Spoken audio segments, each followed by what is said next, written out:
So, paano nga ba mag-register dito kay iMe? So, una, Play Store. Search nyo yung iMe Live. Kapag search nyo ng iMe Live and then download. Once na download, may form na lalabas. First, connect nyo muna siya sa Google or sa Facebook or sa number. So, dito, karamihan ay mas marami yung nare-reject dahil sa pag-sign ng form at dahil sa profile nila. So, once na nakakonect na kayo, ganito yung lalabas. So, loading pa yung system natin.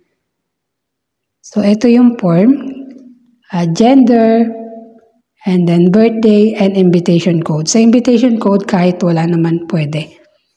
Tapos, ito yung dashboard ni iMe. So, click lang natin sa profile, click nyo yung verification, i-verify nyo yung real person and number nyo. So, tapos sa baba, may host apply and agent apply. So, sa host apply lang muna tayo. And then, ito yung form. Lagay kayo ng pangalan, gender, location, and then, pag nailagay nyo na yan, mag-upload kayo kasi ng isang picture. So, nakikita nyo, medyo mabilis yung kamay natin. Tapos, kapag nailagay nyo na lahat yan, ay pwede na kayong mag-submit. Sa paglalagay ng picture, kailangan yung nakatutok yung mukha nyo sa camera at kailangan maliwanag at malinaw para mabilis kayong ma-approve. Yan. Then, ilagay nyo yung joint agent, WXWJ.